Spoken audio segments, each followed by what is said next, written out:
Assalamualaikum warahmatullahi wabarakatuh. Alhamdulillahirabbil alamin. Allahumma shalli ala sayidina Muhammadin.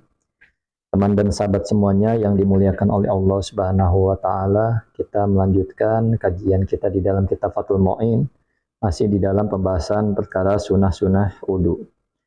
Qala al-musannifu rahimallahu taala nafa'anallahu bihi wa bi'ulumihi fi darini amin. Sunnah selanjutnya adalah wasyurubuhu dan meminumnya. Artinya meminumnya si orang yang berwudu. Infadli wadu'ih. Dari sisa lebihnya air wudunya mutawaddi. Nah, jadi ini sunnah. Meminum bekas lebihan air wudunya orang tersebut. Kenapa? Li khobarin. Karena suatu hadis an-nafih. Bahwa sesungguhnya ialah dalam fadlu wadu atau dalam sisa lebihnya air wudu syifaan apa obat min kulli da'in dari setiap penyakit. Nah, jadi memang ada hadisnya. Hadis tersebut menjelaskan bahwa di dalam sisa air wudu terdapat obat dari segala macam penyakit. Nah, kemudian wayusannu dan disunahkan rosu izarih apa memercikan sarungnya orang bihi dengannya fadlu wadu artinya dengan kelebihan sisa air wudunya intawahama jika menyangka siapa siman husula muqaddirin akan terjadinya sesuatu yang mengotori lahu baginya orang yang berwudu.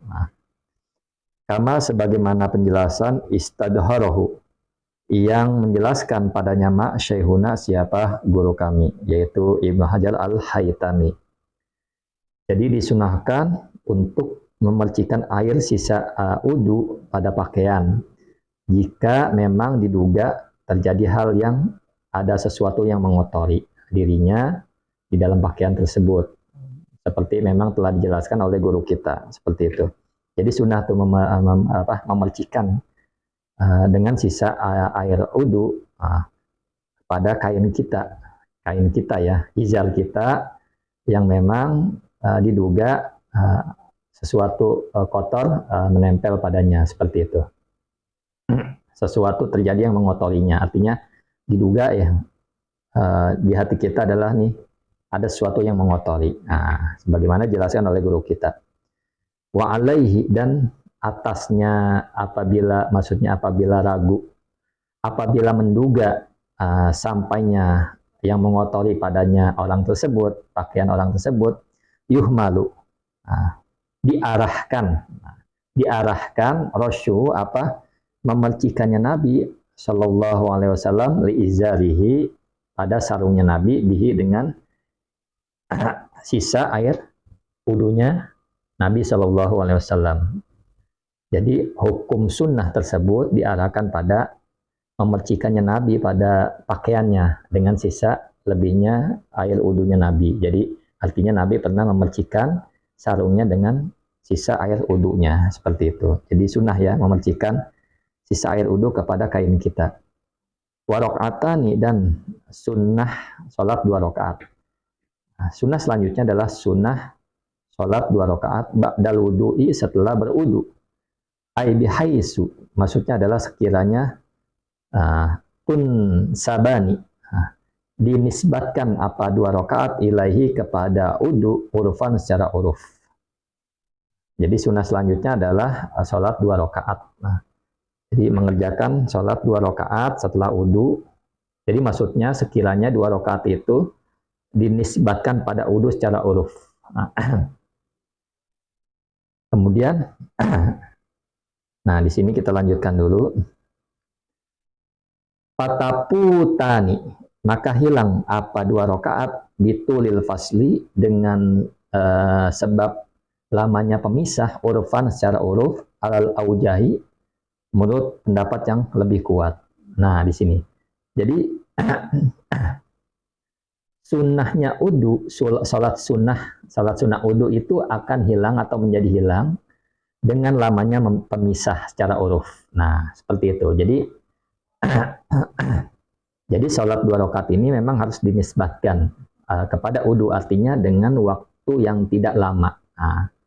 Dan memang sholat sunnah wudu ini, 2 rakaat sholat sunnah wudu ini akan hilang dengan pemisah yang terlalu yang cukup lama secara uruf. Wa inda ba'dihim, dan menurut sebagian ulama bil a'rad ya. Wa inda ba'dihim, dan menurut sebagian ulama bil a'rad artinya dengan berpaling. Maksudnya berpaling di sini orang ya tidak mau melaksanakannya seperti itu. Jadi hilanglah kesunahannya.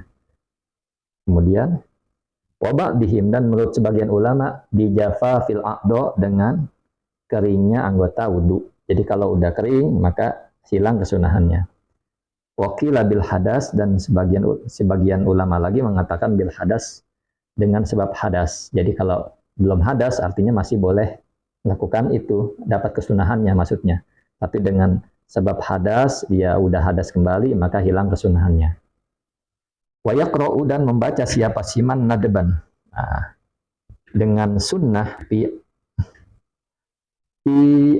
awali rakaataihi, di rakaat pertama, di awal 2 rakaatnya orang yang di awal 2 rakaatnya wudu, ba'dal Fatihah, setelah Fatihah. Apa suratnya yang dibaca? Walau annahum izzolamu anfusahum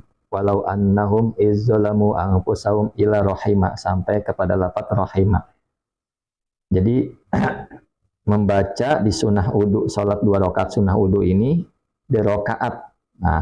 Di awal rakaat yang kedua ini setelah Fatihah, awalnya artinya Al-Fatihah. Rakaat setelah Fatihah membaca walau annahum izzalamu anfusahum ila rahima.